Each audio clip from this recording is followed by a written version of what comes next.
New Mexico Crime Files, a deep dive into the archives, shocking and notorious cases, the arrests and what led to them, and what happened to the suspect.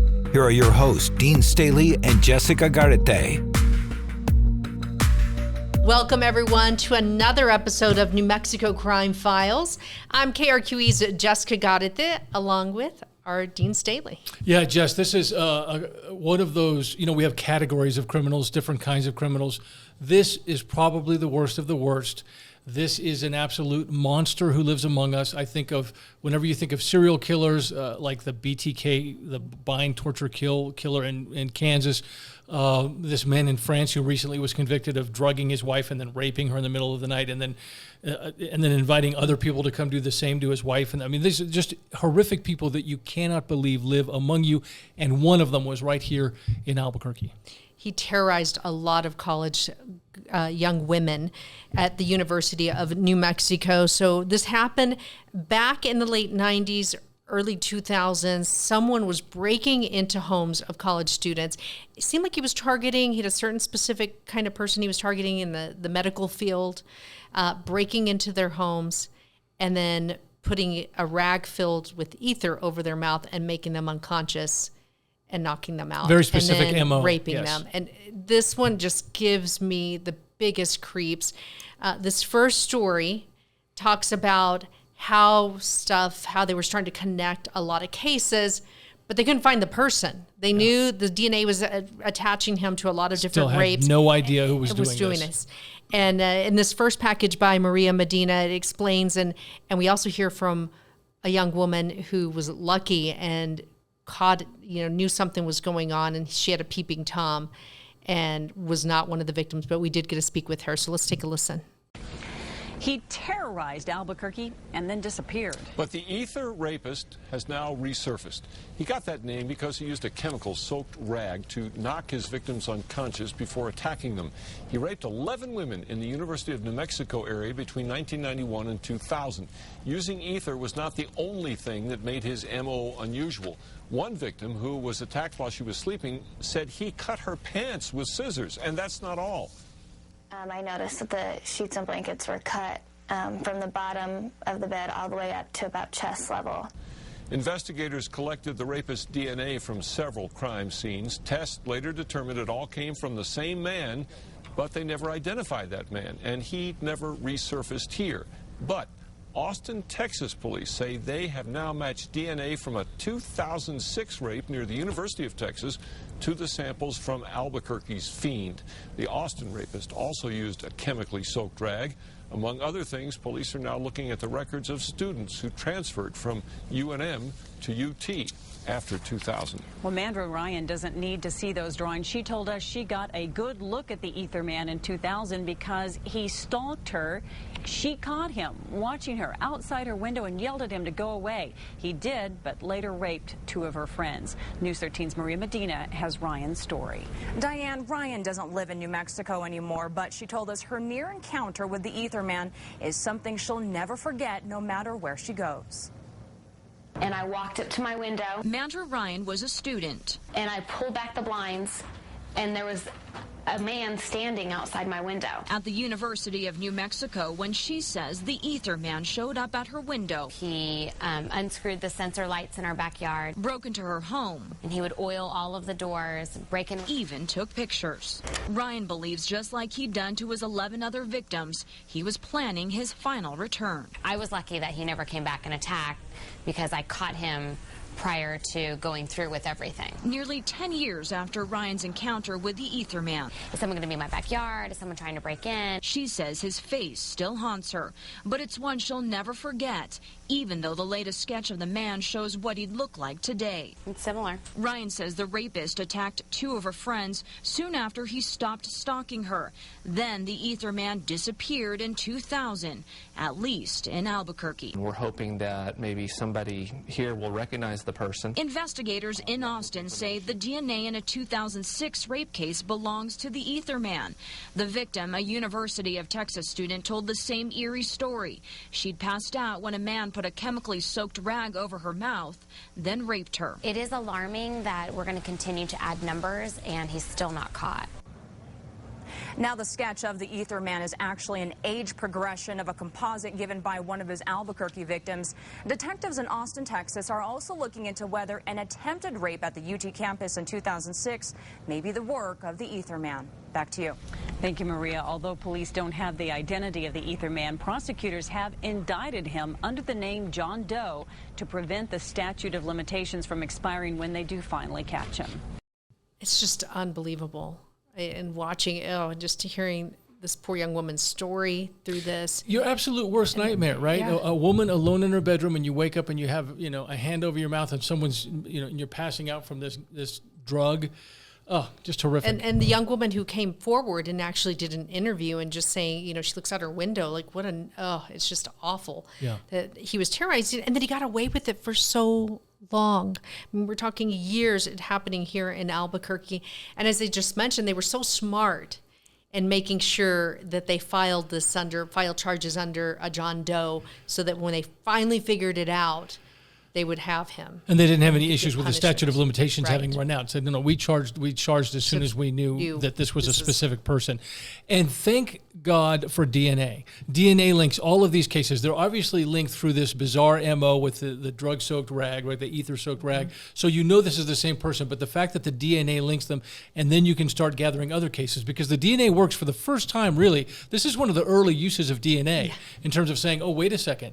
In another state, we know this is now linked. In another, we know this is all the same person. But as you mentioned, we still don't know who this man is. And it's really scary because he was, all of a sudden it stops here in Albuquerque and now it's moved on to Austin, Texas, and that they were able to connect all these cases were really incredible. And later we'll look into the fact that Albuquerque police actually did look at, were there women who moved from here to there? They were looking at people who moved from here to there that we might be able to track. Right? Really either for in terms of stuff. victims or a suspect. Yes. Yeah. So when we come back, we're going to take you through that and show you and explain how they finally were able to figure out who was behind. And this is a bombshell. Crimes. We will have the arrest of the Ether Man when we come back. And welcome back. Today we are talking about the Ether Man. This was a man who terrorized the UNM campus, raping women, breaking into their homes, from 1991 all the way to 2000. And we had DNA linking somebody to all these cases, but we didn't know who. Yes, and a terrifying case because you have all of these rapes, police can't solve them, they know it's one person, so you get that moment of sort of like the sort of Summer of Sam effect you talk about, where you just have a community terrified. I mean, women are thinking, oh, what was that noise in my backyard? Oh, did something scratch my window just now? Horrific, horrific time to be a young woman in Albuquerque thinking this man is out there and they can't seem to find him. Absolutely. And then finally, there's a break in the case. Right. So they linked him through DNA to rapes in Austin, Texas, and here in Albuquerque. And what's interesting about this is they finally get DNA that tells them, oh, this is the guy who's been doing it. But the DNA that they recovered had nothing to do with the rape. So that arrest is how they solve this. Amazing story, big bombshell. Here it is. DNA has finally nabbed the suspected serial rapist known as Ether Man, who terrorized Albuquerque women for nearly a decade. Albuquerque police say 47-year-old Robert Bruce raped 11 women starting in 1991. He's also suspected of rapes in Colorado and Texas. Here's Ian Schwartz. Bruce was arrested in Pueblo, Colorado in early October after police say he tried to blow up a police officer's home with a propane tank. The officer was set to testify against Bruce in a Peeping Tom case. APD says Bruce's DNA was taken after his arrest in Pueblo, and it was entered into the national database where it came up a match for 5 rapes here in Albuquerque in the 90s and 1 in Austin, Texas from 3 years ago. For many years, all police had was DNA from crime scenes in the UNM area and a sketch from just one of the 12 victims who saw his face. Police say the Ether Man broke into homes and knocked out his victims with a chemical-soaked rag. Most of the women worked in the medical field, so investigators are trying to figure out if that's how Bruce selected his victims. APD has a warrant out for Bruce's arrest detailing 44 felony counts, including rape, burglary, and battery.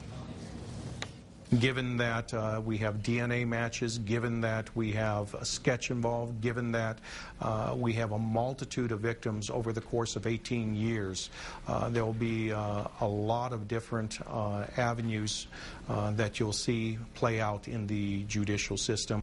And as Albuquerque police build their case against Bruce, police in Colorado are looking at a possible link to 3 rape cases in Fort Collins and in Pueblo, and Lubbock police as well are looking into his possible involvement in 2 rape cases there. Back to you. Okay, Ian, Albuquerque police plan to extradite Bruce back to New Mexico after he's through with his charges in Colorado. Bruce and his wife lived in the Albuquerque area from the late 80s until sometime after 2000. A check of his criminal record shows domestic violence charges and a long list of traffic tickets. I'm going to say, Jess, I was glad to see your daughter was working for Channel 13 at the time. That was fantastic reporting. Yes, I think she's doing a great job. That voice. Great job. So this is astounding. We know we have at least 11 rapes in Albuquerque. We have other rapes near the University of Texas in Austin, in Texas. And now, as Ian is explaining in this piece, we have other rapes in Colorado that are possible. Along with more Texas rapes that may have been in Lubbock. So we know all about these rapes now, and now we have the guy. He's been arrested. And if you're watching this program, you are just like all people who are interested in crime. You're like, how did they figure this out? Like, what? Like, how did they catch this guy? Part of it, and it's pretty amazing. If you love CSI stuff, this was completely how they were able to crack this case. And this is really interesting. This was one of our investigative reporters, Tim Maestas, and he met with the CSI lab. He met with the scientists who'd been checking, trying to find a break in this case on anything with DNA. And then he also interviewed an APD cop who had been there from the beginning. So as you can imagine, when they've spent years trying to figure this out and stop this monster, and they finally have him. And so Tim Maestas sat down with them. Here's that story. A close-up look tonight at the CSI work that cracked the Etherman rapist case. The search for a suspect had Albuquerque police puzzled for 18 years. But they're not puzzled anymore. News 13's Tim Maestas is on special assignment tonight with the behind-the-scenes look at what it took to identify the man and at the scientist who finally made the match. The search for the suspect we now know as Robert Howard Bruce began almost 20 years ago, back when APD Crime Lab Commander Paul Feist was still working the streets looking for the so-called Etherman rapist. I was a field investigator, and so I actually responded to some of these cases. I was actually on the scene collecting some of this very evidence. DNA samples from a series of unsolved rapes sat in APD's evidence room for years. Forensic scientists knew early on the samples came from the same person. They just didn't know who. An indictment against an unidentified John Doe, known only by his DNA, helped protect the serial rape case from the statute of limitations. If it matches, it matches. If it doesn't match, it doesn't match. Over the years, forensic scientist Laura Pern compared the DNA evidence to DNA samples for more than 20 possible suspects, but no match. We knew that there was a link between the cases, but we didn't have an individual to link the cases to. Forensic scientists kept testing the DNA evidence as technology improved, each time confirming they all belonged to the same unknown suspect. Then, last month in Pueblo, Colorado, a man named Robert Howard Bruce was arrested. The Peeping Tom suspect is accused of trying to blow up the house of a police officer set to testify against him. According to Albuquerque police, DNA was collected from the propane tank allegedly used in the bomb plot. Colorado investigators found out Bruce might have connections to crimes here in Albuquerque after contacting members of his family. Bruce's DNA was eventually sent here to APD's Metro Crime Lab. I'm sure it was an exciting moment for you. Yes. Laura Pern was the one who discovered the match. Sitting inside her office, analyzing the DNA data from Bruce and the unknown serial rape suspect. What did you discover? I discovered that the profile from Mr. Bruce's sample matched the DNA profiles that we already had for multiple cases. Finally, a hit.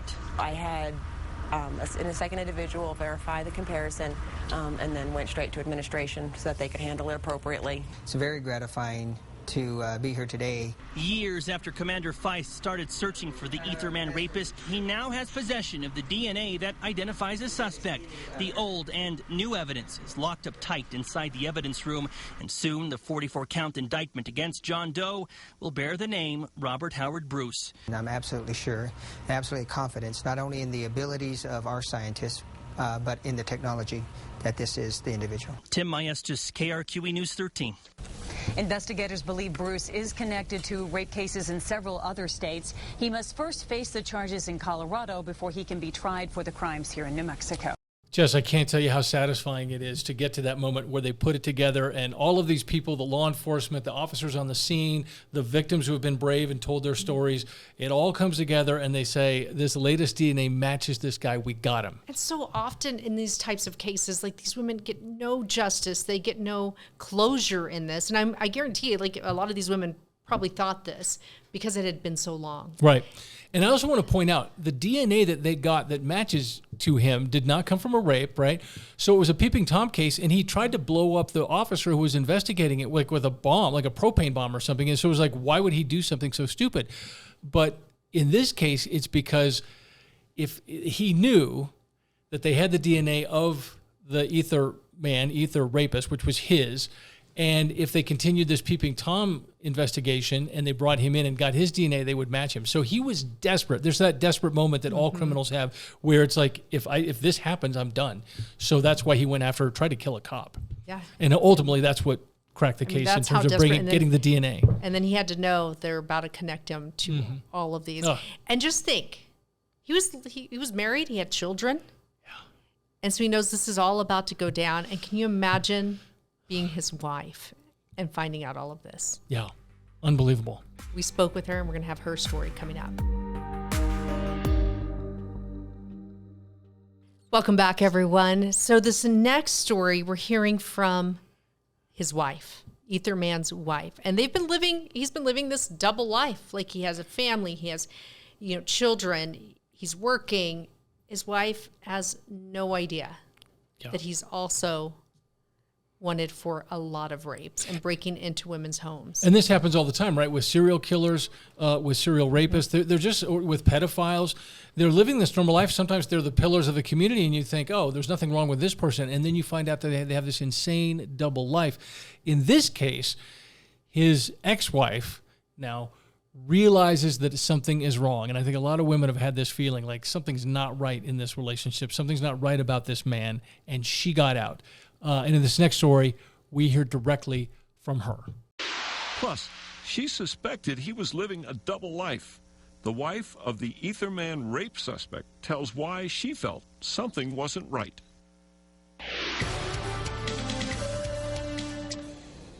Good evening.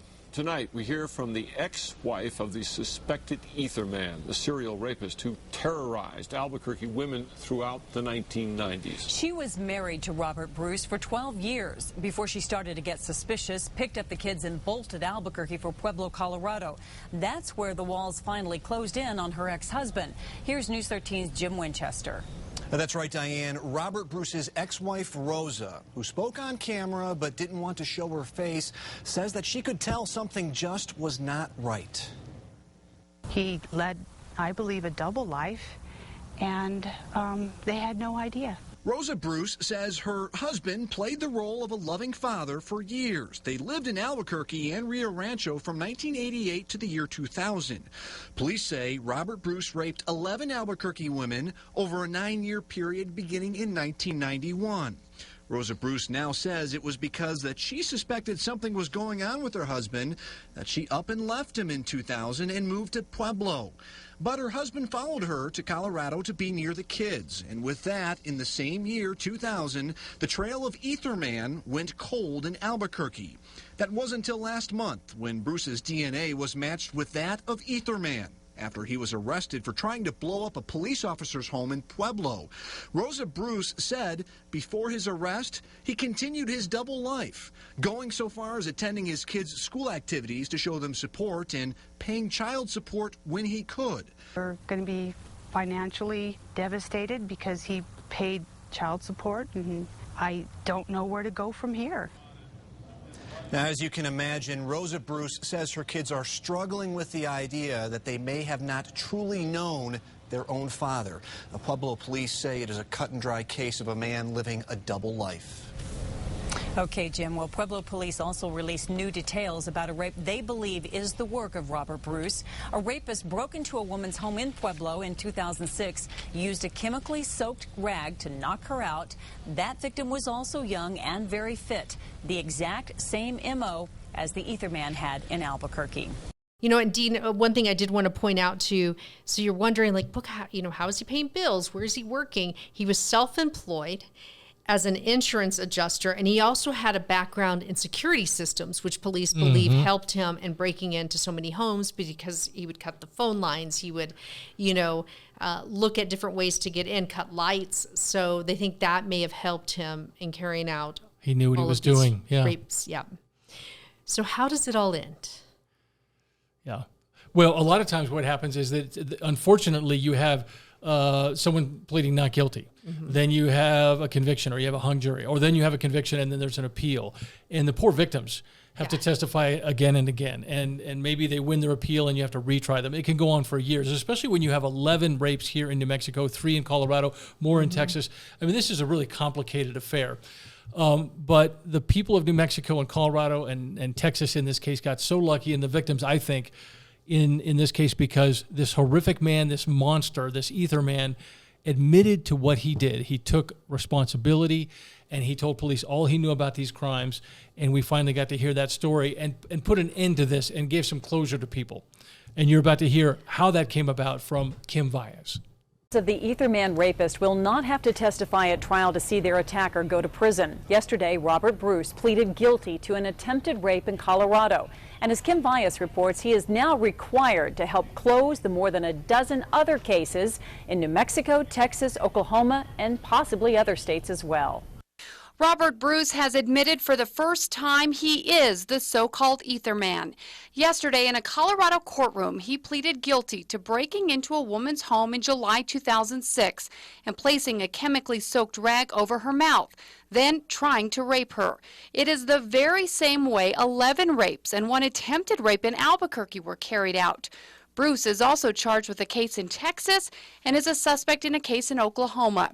As part of his plea agreement in Colorado, Bruce has agreed to tell what he knows. Part of the plea agreement was that he cooperate with the federal authorities, that he accept responsibility for all of the cases that he's involved in Texas, in New Mexico. And any other cases he may be involved in any other state. This is all a long time coming. The rapes in Albuquerque began in 1991. It wasn't until November of 2009 that Bruce was connected to the crimes when he tried to kill a deputy in Colorado who was set to testify against him in a Peeping Tom case. Police believe Bruce was trying to prevent his DNA from being taken and tying him to all the rapes. After being convicted of that attempted murder and being sentenced to 64 years, it appears Bruce isn't hiding anymore. He understands that he's going to spend the rest of his life in prison. Well, DA Carrie Brandenburg says they had a strong case against Bruce. Wrapping it up this way is good for everyone involved. Knowing that he will be held accountable and that he won't walk the streets again and that they are safe from him. I can't imagine what their last years have been like. Some are truly living in fear. Kim Valles, KRQE News 13. So what does Bruce get out of the plea deal? He will serve his time in a federal prison, which authorities say will provide more protection for him than a state prison does. If Bruce does not keep his word, all bets are off. So thankfully, in this case, this horrific monster admitted to what he did. He pleaded guilty, Robert Bruce did. And he also admitted to the 2006 July attempted rape in Colorado. He agreed to cooperate in the Texas rapes, Colorado rapes, all of the New Mexico rapes that had gone on in New Mexico from 91 to 2000 or 2009. So really the best resolution that you can think of in this case, that the public gets to say, okay, the monster's been caught and we never have to hear about this guy again. And we don't have to go through the traumatic situation of a victim taking a stand in court and having to relive all of this. He admitted to all of it. And he was, as the district attorney back then, Carrie Brandenburg said, he's never getting out of prison. Like, he's going to die in prison. So it was 64 years for attempted murder in Colorado. Additionally, sentences totaling over more than 150 years, making up to 333 years across New Mexico, Colorado for the rape convictions. He also was facing charges in Texas and Oklahoma even. So they just kept connecting him. He knew he was going away and he was never getting out. And so this is just the best deal that they could have taken for all the victims too. And hopefully it puts to rest any, like if there's a similar rape somewhere and he says, no, that wasn't mine, and they trust that, okay, he's been honest about all these others, they can look for another suspect too. So it actually makes people safer in the sense that he's telling them exactly what he's responsible for, and they can take those off the books and focus on the leftover crimes. And I think in this case too, you're really starting to see where carrying out these kinds of cases for this long doesn't happen as much anymore, because our DNA has just gotten so, we've seen this in our reporting where throughout the decades, how sophisticated and advanced it has gotten and how quicker they're able to solve these cases. And we're actually a little retarded, I think, as a society. It would have happened. We'd even be further along, except for all those rape cases, the rape kits that didn't get tested. So there was this massive, in the last decade, we all know there were tens of thousands of rape kits all across the country that were sitting on shelves. And so there's this national push to go back and say, wait a second, we need to look at these. Hopefully we've caught up on the backlog and we're not letting these things linger. And I think going forward, everyone will be much safer and will catch these horrific people, hopefully right away. And luckily, we've been able to, even if it happened decades ago, we've been able to get justice for those victims through DNA when we were doing the whole rape backlog cases and going through those. They solved some from the 80s. Yeah. Jess, I'm exhausted. This has been a tough one. This is hard. a tough one. This is actually hard to relive. It really is. Being, you have a young daughter getting ready, almost close to college. Sure. I will, it just really is the biggest nightmare you can think of. Mm-hmm. And just the terror you put these poor women through. Yeah, and glad the police put this one to bed. Yeah. Well, we thank you for joining us here on New Mexico Crime Files. We will see you next time.